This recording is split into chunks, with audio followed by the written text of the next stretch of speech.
الحمد لله رب العالمين والصلاة والسلام على أشرف الأنبياء والمرسلين اما بعد اس وقت مجھے سب سے یہ شیئر کرنا ہے کہ جن لوگوں نے جرأت کی اور جن کے قلم نے یہ بات لکھی، مجھے تعجب ہے ان کے عقل پر اور ان کے سوچ پر۔ انہوں نے ایک ایسی بات لکھ دی اور ایک ایسے دعویٰ کیا ہے جس کو دیوبندی حلقے کے اور خاص کر کے حضرت شیخ المشائخ مجدد الامہ اور قطب الاقطاب شیخ الحدیث امام المسلمین امام زکریہ رحمہ اللہ کے بارے میں لکھا ہے۔ مطلب یہ ہوا کہ ان لوگوں کا اعتقاد ہے کہ اصل میں حضرت شیخ رحمہ اللہ نے جمعے کے دن عصر کے بعد 80 مرتبہ درود شریف پڑھنے کی جو ترغیب دی ہے وہ بدعۃ قبیحہ ہے اور امر منکر ہے، اور اس کو ترک کرنا فرض اور واجب ہے۔ تو ان کو میں سوال کرتا ہوں، آپ کے اس بات کے سوچنے سے پہلے آپ کے دماغ کیوں نہیں پھٹ گئے، اور آپ کے لکھنے سے پہلے آپ کے قلم کیوں نہیں ٹوٹ گئے، اور اپنے ایسی جرأت اور گستاخی کیسے کر لی، اور آپ نے کیسے سوچ لیا اپنے دل اور دماغ میں کہ حضرت شیخ وہ مبتدی اور بدعتی تھے؟ کیا آپ نے کبھی سوچا اس کا اثر کیا ہے؟ حدیث شریف میں حضور صلی اللہ علیہ وسلم نے جس حدیث کو امام بخاری نے آخر کتاب کے اندر، بخاری کے اخیر میں، جو مبتدی اور محدث کے خلاف حکم لگایا ہے حضور نے کہ فعلیہ لعنت اللہ ولعنت الملائکۃ والناس اجمعین، کہ من آوى محدثا، جس آدمی نے کسی بدعتی کو پناہ دیا اس پر خدا کی لعنت ہو اور تمام ملائکہ کی لعنت ہو اور تمام لعنت کرنے والوں کی لعنت ہو۔ کیا یہ حدیث ان کے قول کے مطابق حضرت شیخ کے اوپر مصداق نہیں ہوتا؟ اور یہ دارالعلوم میں 40 سال سے جو عمل رہا ہے، کیا یہ لعنت حضرت شیخ المشائخ زبدۃ العارفین امام المخلصین سید الحفاظ حضرت یوسف مطالعہ رحمہ اللہ پر مصداق نہیں ہوتا؟ تو کیا ان کا اعتقاد ہے کہ حضرت شیخ اور ان کے خلفاء، حضرت شیخ کون تھے؟ حضرت شیخ امیر المؤمنین فی الحدیث، جن کے بارے میں کہا گیا ہے قد حنف المؤتہ، اور وہ مسجد حرم کے امام تھے جنہوں نے یہ لقب دیا ہے۔ اور جامع ازہر کی کتابوں میں نصابی درس نظام میں جامع ازہر کے مناہج المحدثین میں سب سے پہلے جن کا نام لکھا گیا ہے شارحین میں اوجز المسالک، وہ امام بخاری کی صحیح بخاری سے پہلی کتاب ہے۔ تو اس ترتیب پر حضرت شیخ کی شرح معطا پر ان کے لقب کیا دیا تھا؟ الامام المحدث الکبیر۔ جامع ازہر میں اصول الحدیث پڑھنے والے، اصول الدین میں حدیث کا شعبہ پڑھنے والے ہر طلبہ کو حضرت امام شیخ زکریا کو امام محدثن کبیر کے لقب سے علماء ازہر نے اور علماء عرب نے جن کو یہ خطاب دیا ہے اور جن کو دارالعلوم دیوبند نے شروع سے ہی حضرت اشرف علی تھانوی کے بعد دارالعلوم دیوبند کا سرپرست بنایا، وہ امیر المؤمنین فی الحدیث، وہ اپنے زمانے کے جنید البغدادی جنہوں نے 100 کے قریب عربی کتابیں لکھے اور جو حضرت الیاس رحمۃ اللہ علیہ کے قول کے مطابق وہ میرے سند ہے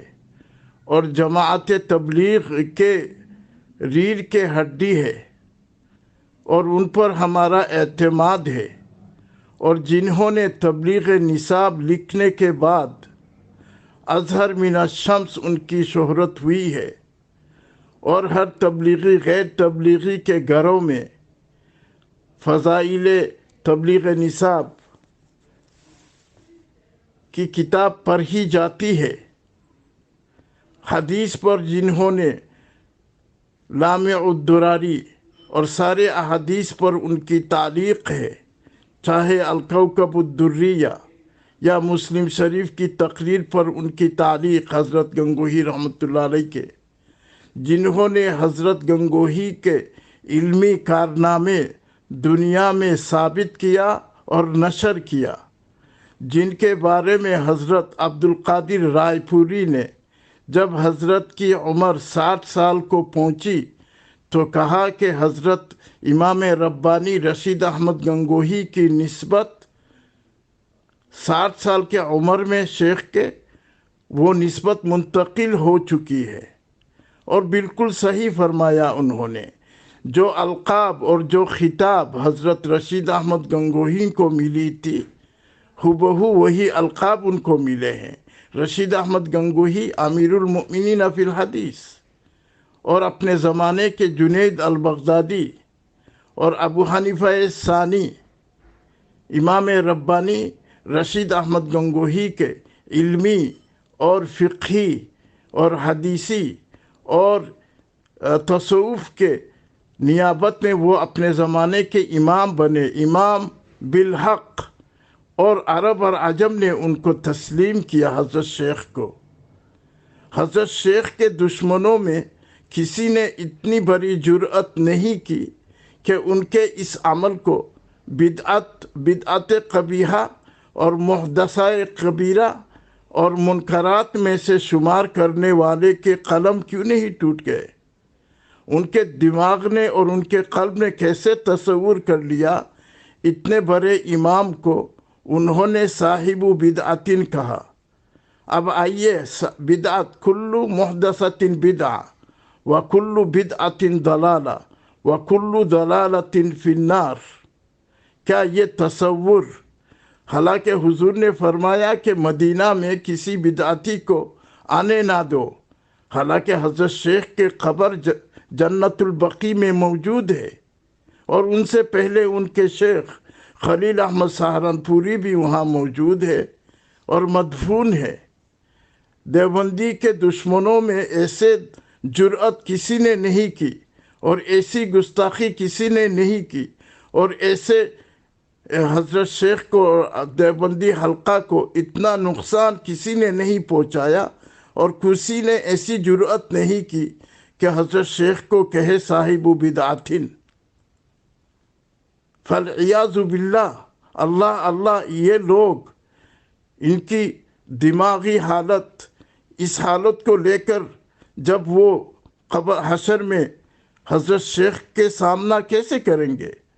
حضرت شیخ امام المسلمین حضرت شیخ یوسف مطالعہ کا سامنا کیسے کریں گے؟ کبھی انہوں نے نہیں سوچا ان کی عاقبت کیا ہوگی؟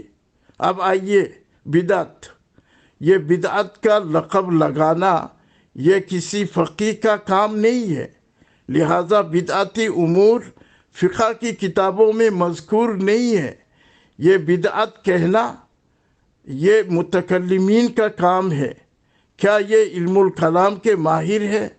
حالانکہ کتاب التفسیر فی الدین کے اندر اور اسی طریقے سے کتاب الفرق بین الفرق امام غزالی کے ائمۃ الائمہ اور استاذ الاساتذہ ابو اسحاق الاسفرائینی اور ابو طاہر البغدادی نے اپنی کتاب میں یہ لکھا ہے، جو کسی اہل السنت والجماعت کو بدعتی کہتا ہے تو وہ بذات خود ایک ادنا اہل السنت سنی مسلمان کو بدعتی کہنا تو اس کے اوپر لوٹ آتا ہے۔ یہ لکھنے والے جنہوں نے اس کو بدعت لکھا ہے وہ خود بدعتی ہے، اور یہ خود اہل دیوبند سے نکل گئے ہیں یہ کہہ کر، اور ان کو اپنی عاقبت کا سوچنا چاہیے۔ یہ علمی تحقیق اور ابحاث یہ الگ بات ہے۔ اگر علمی تحقیق پر آئے، انہوں نے لکھا ہے کہ تخصیص کرنا یہ صحیح نہیں ہے، تو ان کو میں بتاتا ہوں، آپ جائیے بخاری اٹھائیے اور اس میں دیکھیے، جس کے اندر امام بخاری نے ایک باب منعقد کیا ہے کہ مسجد قباء میں یوم السبت حضور صلی اللہ علیہ وسلم وہ کبھی ماشیاً اور راکباً جاتے تھے اور 2 رکعت نماز پڑھتے تھے۔ یہ نفل عبادت ہے۔ شارحین اور محدثین نے لکھا ہے اس عمل کی وجہ سے، حضور کی اس عمل کی وجہ سے کسی نفل عبادت کی تخصیص کرنا کسی دن کے ساتھ اور کسی وقت کے ساتھ اور کسی شمار کے ساتھ مخصوص کرنا، کسی عدد کے ساتھ مخصوص کرنا، یہ جائز ہے اور ثابت بھی سننا ہے۔ یہ سنت عملی رہا ہے حضور کا۔ تو میں ان کو پوچھتا ہوں، آپ نے کیسے بدعت کا حکم لگا دیا بلا سوچے بلا سمجھے؟ اور کیا اس کا نتیجہ آپ نے سوچا ہے؟ گویا کہ اہل دیوبند بدعتی ہے اور اہل دیوبند بدعت کے اوپر عمل کرتے ہیں، اور بدعت کا خلاصہ کیا ہے؟ بدعتی پر اللہ کی لعنت ہے۔ تو کیا حضرت شیخ پر اللہ کی لعنت ہے؟ کیا حضرت شیخ پر اور ہمارے حضرت کے اوپر قبر میں اللہ کی لعنت اور ملائکہ کی لعنت اور تمام مسلمانوں کی لعنت ہے؟ حالانکہ اہل السنت والجماعت نے سکوت کیا ہے یزید پر لعنت برسانے سے، اور ان لوگوں نے پرواہ نہیں کیا کہ یہ بدعت کا لقب لگانا حضرت شیخ کے عمل کے ساتھ اس کا نتیجہ کیا ہے۔ اب میں ان سے پوچھتا ہوں کہ آپ لوگوں کو شرم نہیں آیا؟ جس حضرت شیخ کی بدولت آپ لوگ پہنچے ہیں جہاں پہنچے ہیں، کیسے سوچ لیا اتنے بڑے محقق، زمانے کے سب سے بڑے مجدد اور زمانے کے سب سے بڑے ماہر، یعنی امیر المؤمنین فی الحدیث، امیر المؤمنین فی الحدیث یہ معمولی بات نہیں ہے، اور وہ امیر المؤمنین تھے بلا شک اور بلا تردد، اور اپنے زمانے کے سب سے بڑے عالم اور سب سے بڑا مرجع تھے عرب علماء کے لیے اور عجمی علماء کے لیے۔ آپ لوگوں نے کیسی جرأت کر لی کہ حضرت شیخ کے اس عمل کو بدعت کہہ دیا؟ بدعت کہنے کے لیے آپ کو اور مواد چاہیے۔ اب علمی تحقیق الگ بات ہے۔ یہ حدیث جس پر آپ لوگ بحث کر رہے ہیں یہ ظنی الثبوت ہے، اور ظنی الثبوت کے اوپر عمل کرنے سے کوئی بدعتی نہیں بن جاتا، اور درود شریف کا حکم تو اللہ کا ہے۔ یا ایھا الذین آمنوا صلوا علیہ وسلموا تسلیما، یہ مطلق ہے۔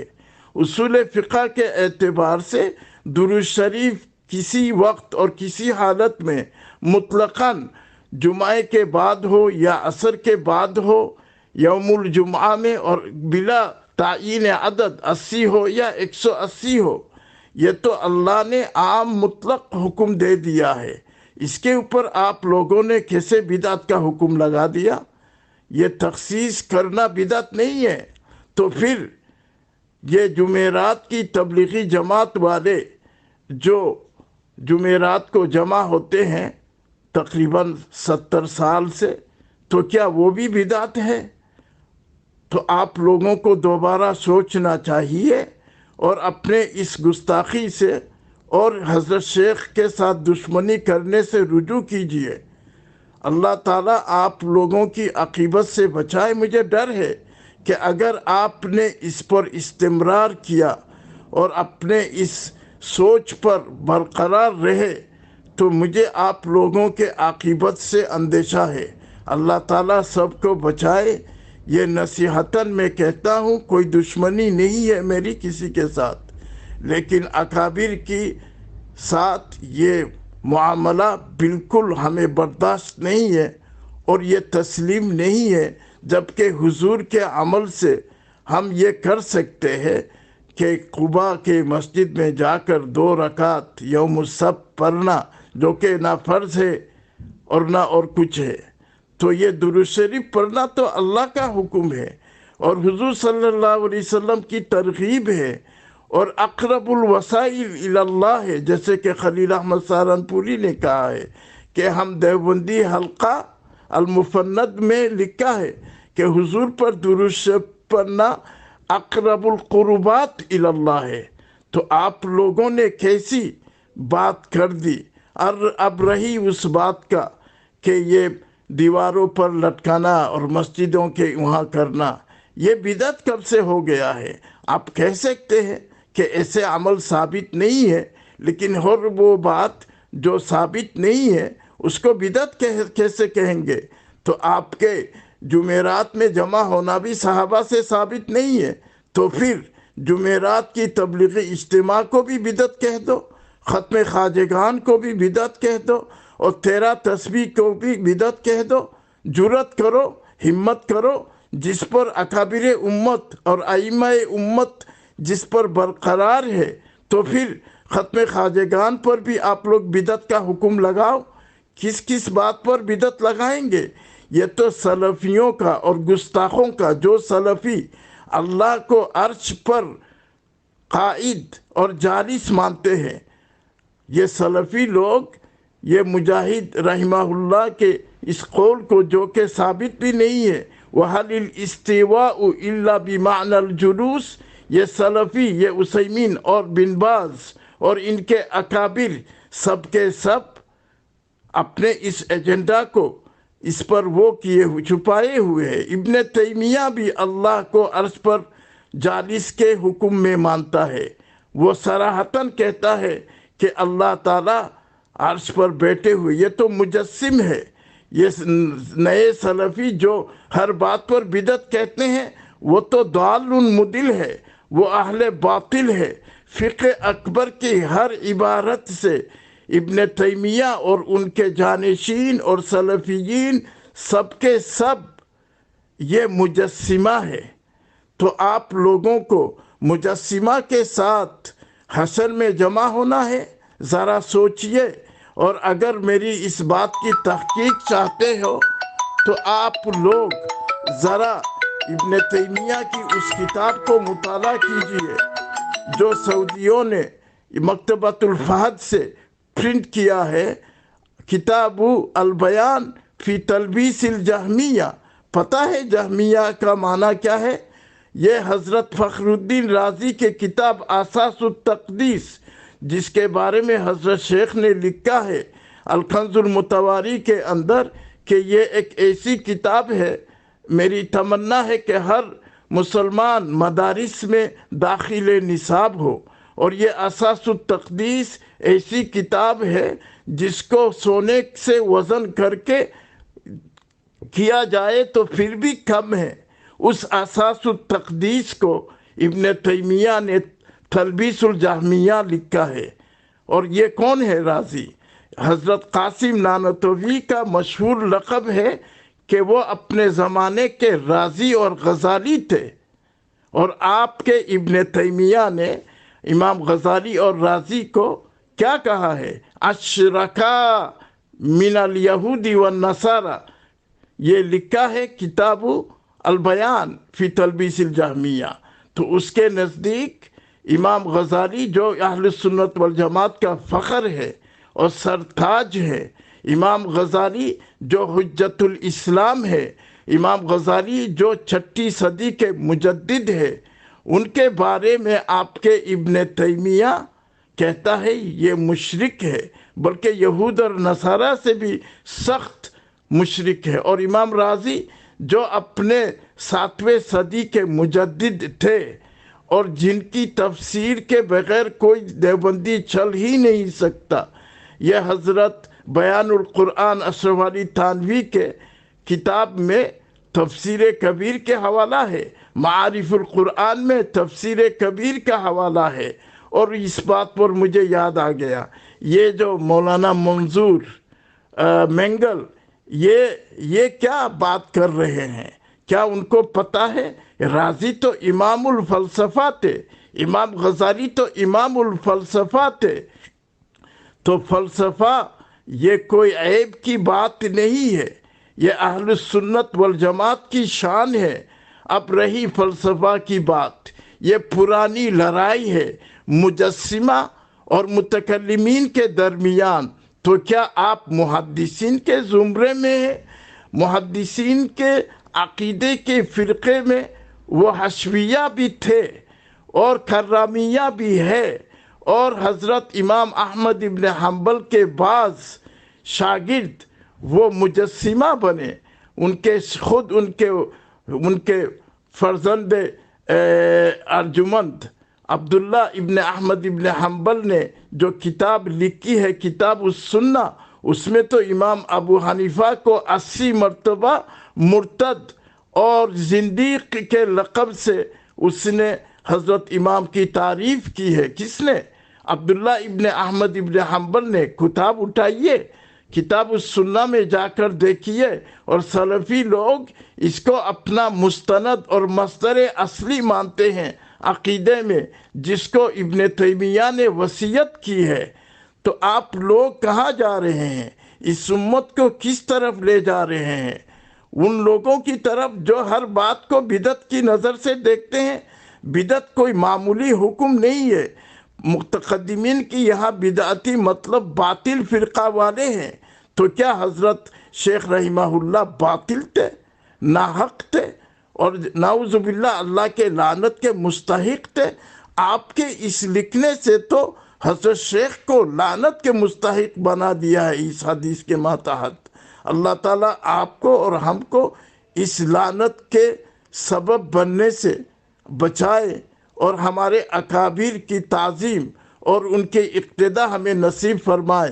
تو کیا آپ لوگ حضرت شیخ کے حلقہ میں شامل ہونا چاہتے ہیں، یا ان سلفیوں کے ساتھ جن کو بڑی خوشی ہو رہی ہے اور جن کو بہت مزہ آ رہا ہے آپ کے اس لکھنے سے؟ وہ کہہ رہے ہیں ماشاءاللہ بہت بڑا کام کیا ہے اس آدمی نے، جو کام ہم نہیں جرأت کر سکے اس نے کر کے دکھایا۔ آپ تو دشمنوں کے اور اہل باطل کے علاکار بنے ہوئے ہیں۔ توبہ کیجئے اور رجوع کیجئے، اور اس لکھنے سے آپ دستبردار ہوئیے، اور سوچئے بدعت کا حکم لگانا کوئی معمولی بات نہیں ہے، اور آپ لوگوں کو یہ حق نہیں دیتا حضرت شیخ کے عمل کو بدعت کہے۔ اس کے تو جس چیز کی کوئی اصل ہو جیسے کہ قرآن ہے، اور جس چیز کی کوئی اصل ہو حدیث میں، اس کو آپ قطعاً بدعت کا حکم نہیں لگا سکتے۔ البتہ بدعت تو آپ کے لکھنا بھی ایک بدعت ہے، کمپیوٹر استعمال کرنا بھی بدعت ہے، ٹیوب اور یوٹیوب استعمال کرنا بھی بدعت ہے۔ تو کیا یہ حرام ہے؟ بدعت حسنہ کا نام نہیں سنا اور بدعت سیئہ کا نام نہیں سنا؟ آپ لوگوں نے حضرت شیخ کے اس عمل کو جو قرآن اور حدیث سے ثابت ہے، اصلاً اگر سے جزئیاً تخصیصاً یہ ثابت نہیں ہے، لیکن یہ جرأت کرنا اور یہ گستاخی کرنا اور یہ بدعت کا حکم لگانا، اس سے آپ لوگ کہاں پہنچے ہوئے ہیں، اور کس کی مساعدت کر رہے ہیں، اور کس مذہب کی آپ نصرت کر رہے ہیں، خود ہی سوچ لیے۔ میری چھوٹی منہ بھری بات، میں یہ حکم آپ پر نہیں لگاؤں گا، لیکن ذرا سوچئے آپ کے اس لکھنے سے حضرت شیخ کے قبر پر حضرت کو کیا پہنچتی ہوگی؟ السلام علیکم۔ بات اور بھی باقی ہے، بعد میں کریں گے۔